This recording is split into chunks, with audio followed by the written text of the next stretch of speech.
어느덧 2월입니다. 참 시간이 빨리 가는 것 같습니다. 어젯밤 오늘 아침에 지역마다 차이는 있겠지만 또 눈이 온 데도 있고 그러나 아직까지 몇 주 더 추운 겨울이 계속될 것 같습니다. 늘 건강, 코로나뿐만 아니라 더 겨울 추위도 한 분도 아프지 마시고 건강에 차질이 없으시기를 축복합니다. 2월 한 달 동안 요한복음 말씀을 통해서 우리의 믿음 또 우리의 신앙을 든든히 말씀으로 세울 수 있는 그런 말씀의 시간 또 예배의 시간이 되기를 바랍니다. 세상에 오신 예수님, 그 시리즈로 한 4주 동안 함께 말씀을 나눌 텐데, 세상에 오신 예수님 얼마나 놀라운 사실입니까? 우리가 늘 그냥 주일학교 때부터 신앙생활 오래 하면서 늘 그냥 당연히 알고 있는 지식으로 그냥 묻어가는데, 다시 한번 우리가 생각할 수 있기를 바랍니다.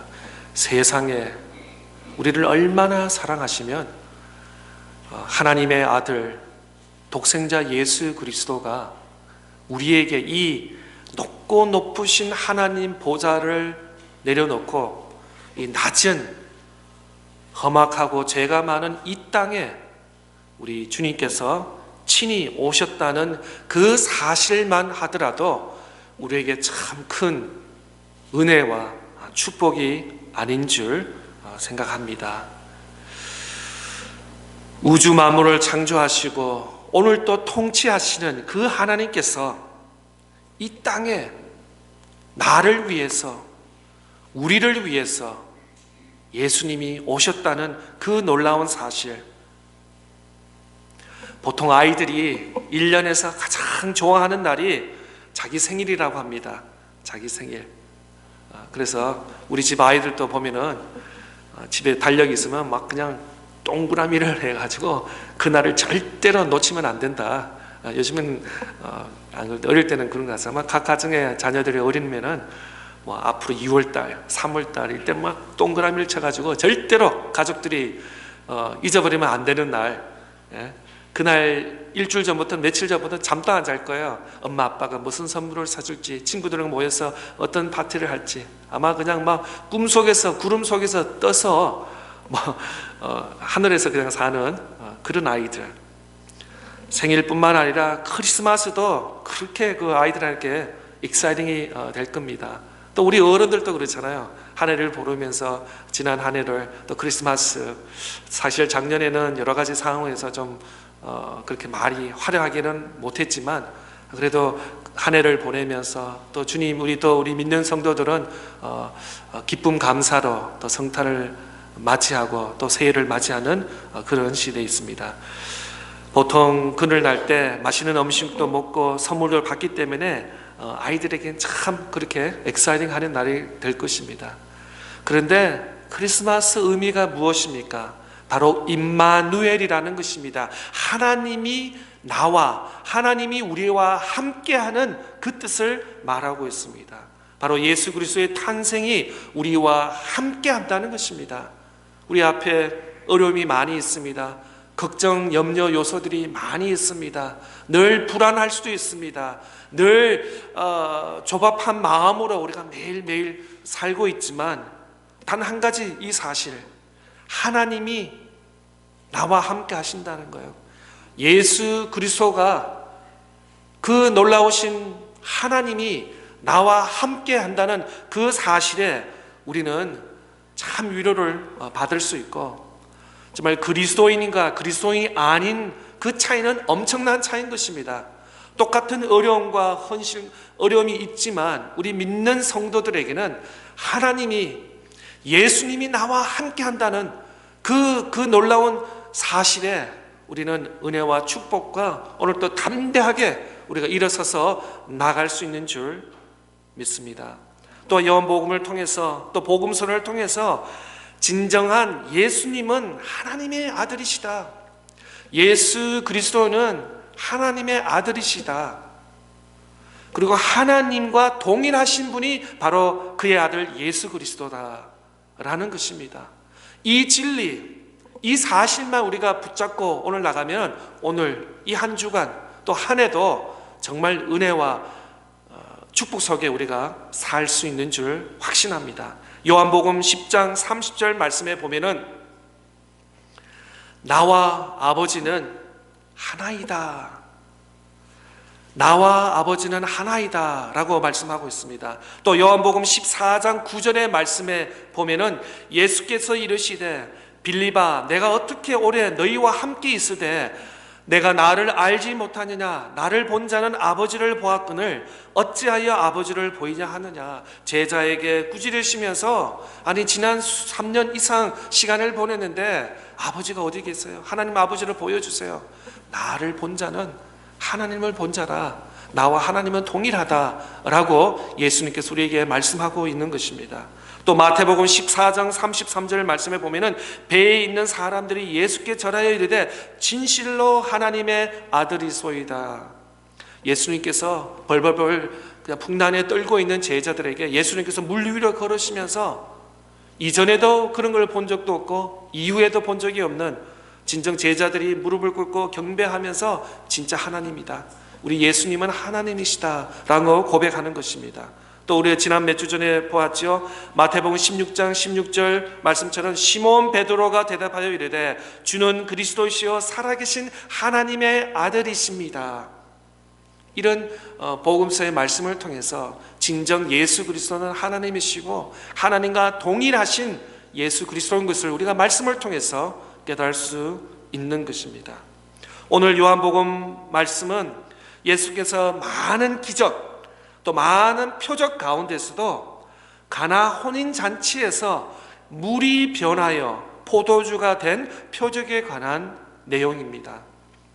교회 생활 오래 하시면 주일학교서나 또 여러 번 성경 공부 시간에 또 설교에 많이 들은 익숙한 내용일 것입니다. 성경에는 기적도 있고 표적도 있습니다. 기적은 miracle라고 이렇게 말하고 표적은 sign이라고 이렇게 말하고 있습니다. 사복음서에서는 마태, 마가, 누가, 요한복음에서는 이 단어가 이 용어가 거의 비슷하게 사용되고 있습니다. 그러나 기적은 놀라운 행정을 묘사하는 용어지만 표적은 그렇지 않습니다. 표적은 사인은 행하는 사람, 예수님께서 말하려고 하는 그 정령의 도구로 사용되는 것을 우리는 볼 수 있습니다. 표적은 하나님께서 어떤 일을 말씀하거나 주장할 때 표적을 통해서 그 말씀이 하나님으로부터 온 것임을 증거하는 것입니다. 표적을 통해서 예수님은 하나님의 아들이심을 나타내는 것과 또 표적은 하나의 이벤트, 해프닝이 아니라 그걸로 끝나는 것이 아니라 표적을 통해서 예수님이 하나님의 아들이시고 더 나아가서 온 인류를 구원하시는 진정한 메시아라는 것을 나타내는 것입니다. 또한 하나님의 나라를 증거하고 예수님이 우리의 신랑이고로서 자기의 보혈의 피를 지불하셔서 누구든지 예수 그리스도를 영접하는 또 십자가의 보혈을 은총으로 포도주 잔을 받아들일 때 진정 우리에게 회개와 구원의 용서가 구원의 은총이 우리에게 일어나는 것을 묘사하고 있는 것입니다. 또 예수님께서 이 기적과 표적을 통해서 우리의 인간 사람들의 근본적인 문제를 해결해 주실 분이 오직 예수님이라는 것입니다. 예수님이 여러 해결 방법 중에 하나가 아니라 우리 문제의 해결은 오직 예수님만 우리의 문제를 해결할 수 있다고 단언하게 우리에게 말씀을 통해서 말씀하고 있습니다.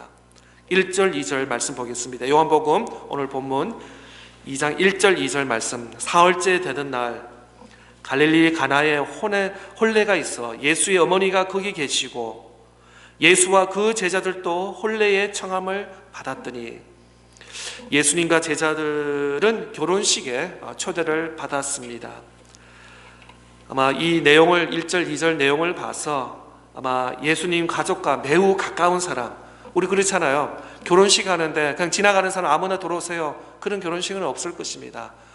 제하 부모님과 뭐 신랑 부모들이든지 신부 부모들이든지 아니면 신랑 신부 아주 가까이 뭐 회사 동료라든지 같이 교회 다녔던 청년이라든지 무슨 연결 교회에 있어서 그런 분이 결혼식에 참석해서 축하를 할 것입니다. 그냥 지나가는 사람이 여기 결혼식이 있네?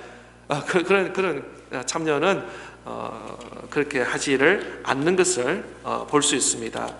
또 이 결혼식이 갈릴리 가나라는 지역인데, 가나 지역은 아주 작은 동네인 것입니다. 아주 작은 동네, 예수님이 태어나신 나사로에서 그렇게 멀지 않는 그 지역 가나에서 첫 번째 예수님과 제자들이 가나 혼인 잔치에 초청을 받게 되었습니다.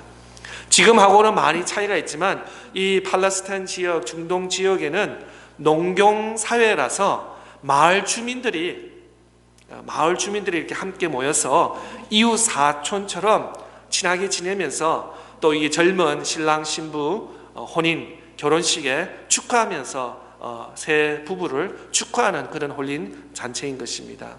손님을 대접하고 정성스럽게 음식과, 그러잖아요. 결혼식이 있는데 음식이 별로 없고 이러면은 굉장히 좀 참석하신 분들의 좀 화가 날 겁니다.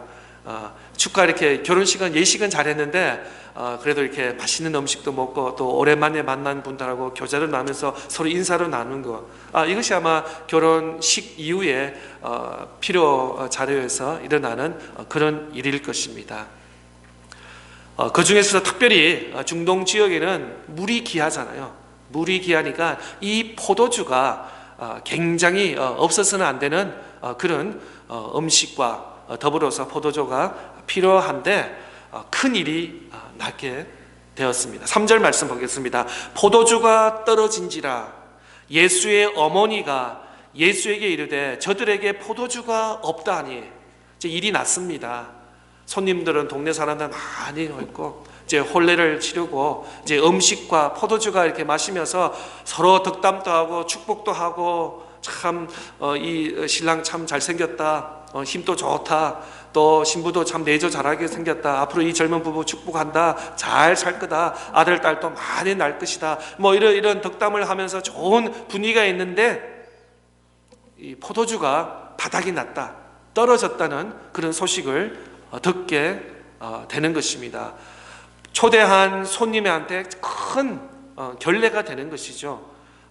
이것을 두고 동네 사람들이 저 집에 아들 결혼식이 있었는데 시작하자마자 포도주가 떨어져 가지고 아주 좀 분위기가 그랬다, 아마 두고 이런 말이 나오기 때문에 그 집에는 굉장히 쓰실 수 없는 큰 일이 되게 된 것입니다. 그런데 이것이 결혼 혼례식이 하루가 있는 게 아니라 7일, 일주일 내내 하니 아마 이 계산을 잘못했든지 생각보다 사람이 만약에 100명을 예상했는데 뭐 200명이 참석했다든지, 아니면 생각보다 이 참여한 사람들이 식성이 너무 좋아서 잘 먹고 또 잘 마시고, 그래서 충분히 100명 부분 이상으로 준비했는데 벌써 이 혼인잔치 파티가 시작하자마자 바닥이 나는 그런 상태가 벌어지고 만 것입니다. 요즘 같으면은 빨리 차로 타가지고 가까이에 마트 가서 빨리 필요한 걸 빨리 구입하든지, 아니면 우리 교회 가까이 있는 코스코 가가지고 필요한 만큼 쫙쫙 해서 빨리 하면은 1시간 안에 모든 이 프로블럼을 다 우리가 해결할 수 있을 것입니다. 그런데 이 당시에는 차도 없고 또 마켓도 없어서 뭐 가서 이렇게 살 수 있는 그런 것이 아닙니다. 그래서 오래전부터 이 혼인 예식하기 전부터 미리 준비를 했어야 되는데, 준비한 그 이상의 소유가 됨으로써 이 포도주가 떨어지는 상태가 되었습니다. 그런데 예수님께서, 마리아가 예수님께 이렇게 말했는데 예수님은 이렇게 또 말씀하고 있습니다. 2장 4절 말씀. 예수께서 이르시되 여자여 나와 무슨 상관이 있나이까 내 때가 아직 이르지 아니하였으나이다. 예수께서 이르시되 여자여 나와 무슨 상관이 있나이까 내 때가 아직 이르지 아니하나이다. 많은 부분들이 우리가 새해부터 이제 성경 읽기를 시작했는데 성경을 읽다가 이 부분을 오면은 사람들이 깜짝 놀라는 거예요.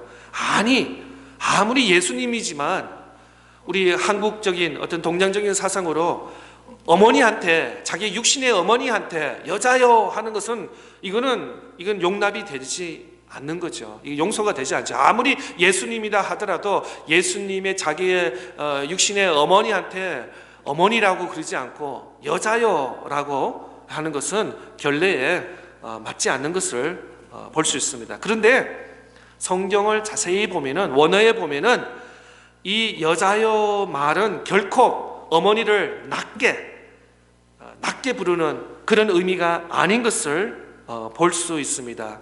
그러면 왜 4절에 예수님께서 마리아를 향해서 나와 무슨 상관이 있나이까, 여자여 나와 무슨 상관이 있나이까 라고 말을 한 것입니까?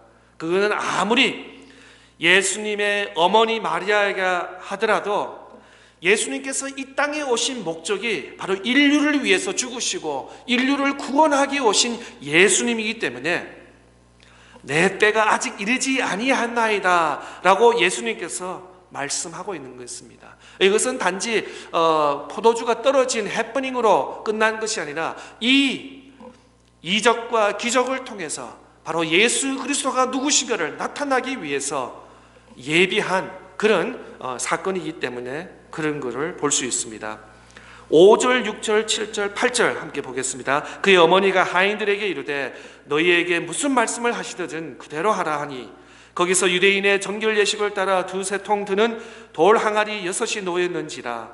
예수께서 그들에게 이르시되 항아리에 물을 채우라 하신즉 아기까지 채우니 이제는 떠서 연회장에 갖다 주라 하심에 갖다 주었더니, 그러자 마리아는 혼주의 하인들을 불러 말씀했습니다. 이 예수님께 너희들이 예수님께서 무슨 말씀을 하시는지 그대로 따르고 순종하라, 시킨 대로 하라, 군소리 하지 말라 라고 하인들에게 마리아가 부탁했습니다. 그 집에 마침 물 항아리 6개가 있었습니다. 이 물 항아리는 유대인들의 정결 예식에 위해 사용하는 항아리였습니다. 음식을 먹기 전에 반드시 외부의 사람이 왔을 때 손을 씻고 또 음식도 물로 씻기 때문에 그랬습니다.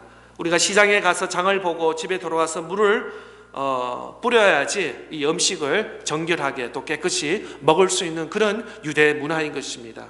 예수님은 하인들에게 말씀하셨습니다. 항아리에 물을 채우라. 아니 아기까지 끝까지 up to the rim까지 채우라 라고 말씀하고 있습니다.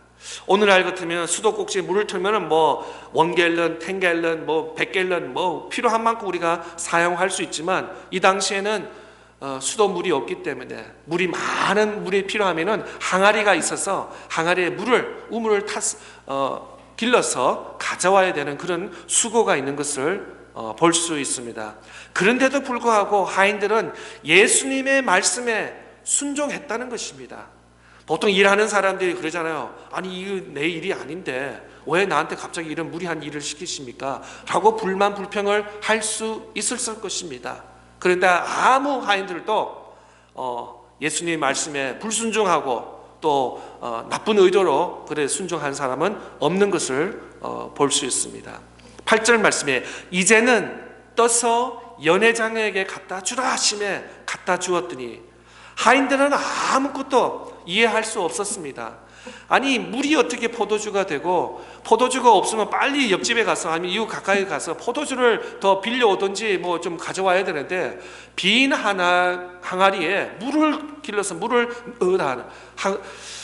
아마 순종을 앞에 대고 순종은 예수님 말씀에 순종을 했지만 모르겠어요. 마음속에는 이게 과연 될까? 이거 시간 낭비 아니야? 괜히 우리 땀만 흘리는 거 아니야? 아마 그런 불만도 있을 수도 있었을 것입니다.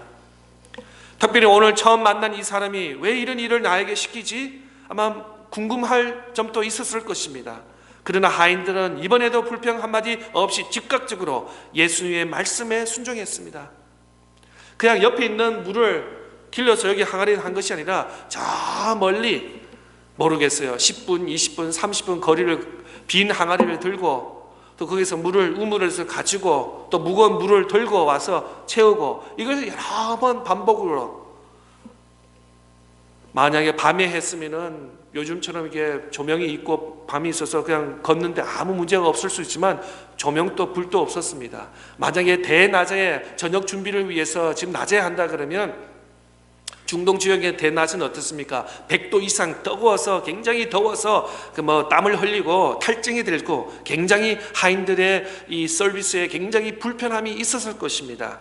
그런데도 성경 말씀은 한 하인들도 컴플레인하지 않고 불평하지 않고 예수님께서 말씀하신 대로 그대로 지키고 행하였다는 것입니다. 여기서 우리가 한 가지 알고 있는데, 때로는 주님께서 우리에게 무슨 명령을 하십니다. 말씀을 하십니다. 우리의 생각과 우리의 경험으로 봤을 때는 도저히 이해가 안 되는 것입니다. 이 말이 안 되는 것입니다. 어떻게 보면 성경 말씀에 보면 우리 인간으로 이해될 수 있는 것이 어떻게 보면 하나도 없습니다. 성경책에 까만 가죽 외에는 안의 내용들은 다 우리가 이해할 수 없습니다. 어떻게 말씀으로, 하나님께서 말씀으로 우주 만물을 이렇게 창조하셨습니까? 가끔가다 운전해보면 산도 있고 밸리도 있고 강도 있고 호수도 있고 똑같은 산도 없어요. 너 이렇게 아름다운 것을 사람의 부르도자로 흙을 붓고 이런 것이 아니라 하나님 말씀으로 우주 만물을 창조하셨다는데 그게 어떻게 가능하겠습니까? 사람이 건물 2층 3층 한다 하더라도 땅을 파고 기둥을 넣고 나무를 넣고 못질도 하고 얼마나 많은 인부들이 모여서 2층 집을 짓는데도 수고가 많은데, 우주 만물을 창조하신데 하나님께서 말씀으로 창조하셨다는 거예요. 저는 미국 다 가보지 않고 했지만 군데군데 갈 때마다 얼마나 아름다운, 동부는 동부대로, 중서부는 중서, 남부는 남부, 서부는 서부.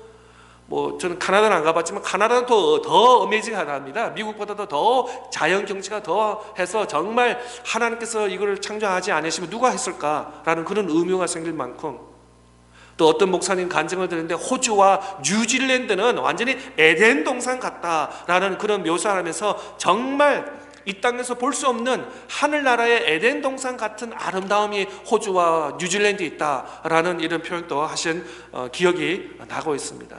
이 우주 만물을 얼마나 아름답게 창조하시는데 그것도 6일 만에 또 말씀으로 창조하셨다는 거예요.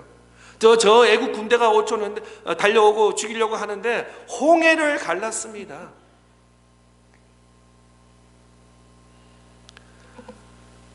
성경에 보면은 죽은 나사로를 일으켰었습니다. 문둥병자와 발 못 쓰는 모든 자를 다 피 흘리는 사람을 그냥 말씀을 예수님께서 그냥 터치하시고 이런 걸 보면은 이해가 되는 것이 없습니다.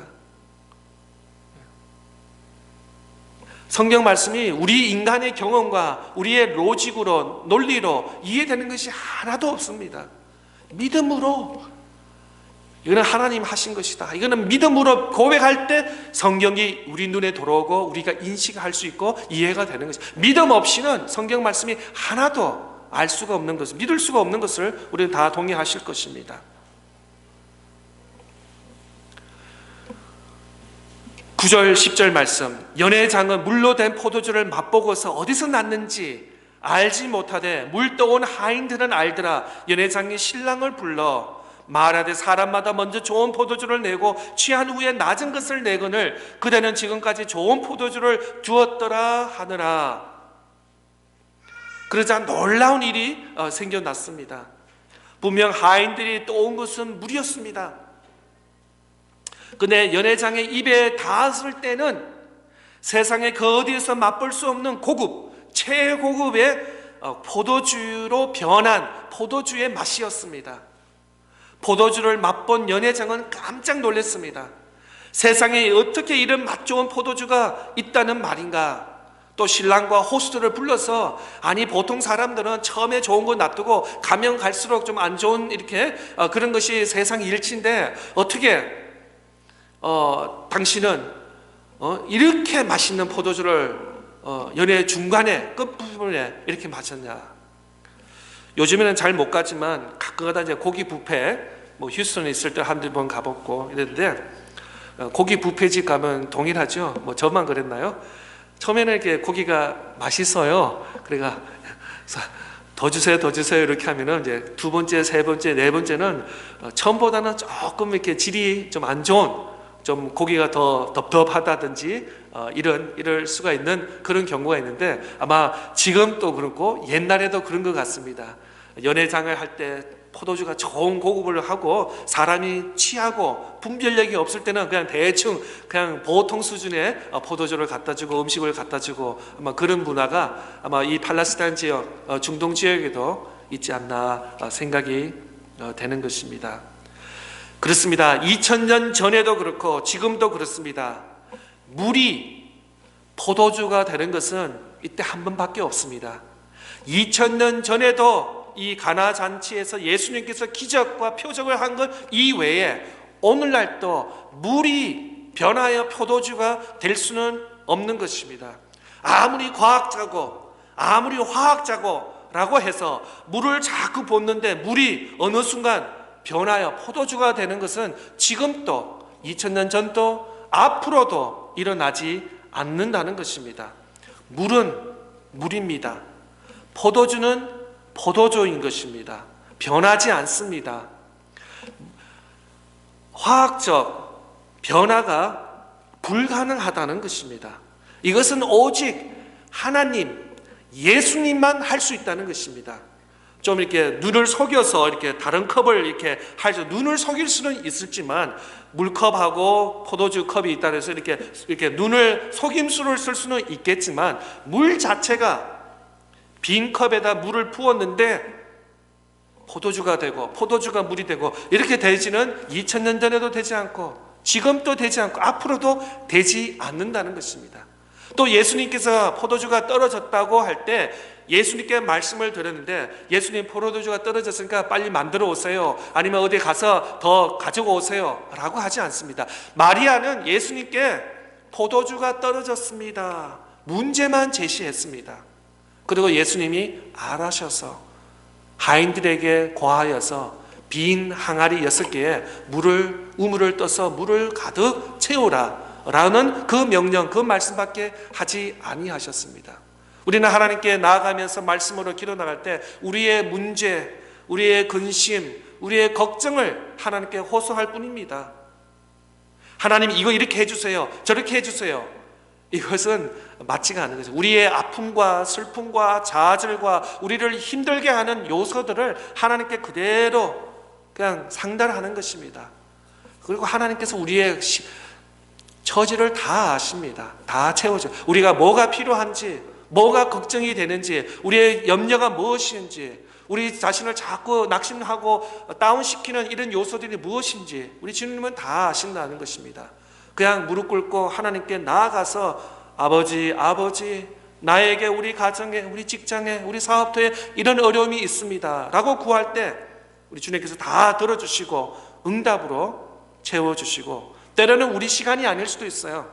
우리는 즉각 기다리는데, 또 특히 우리 한국 민족은 빨리빨리, 그래서 요즘에 외국 사람들도 빨리빨리, 한국 사람 보면 빨리빨리 이런 식으로 대답하면서, 그런데 때로는 하루가 천년 같고 천년이 하루 같기 때문에 우리는 하나님께 그냥 구할 수밖에 없습니다. 하나님 때에, 하나님의 타이밍에 절절하게 우리에게 응답을 해주시는 그 하나님인 줄 믿는 것입니다.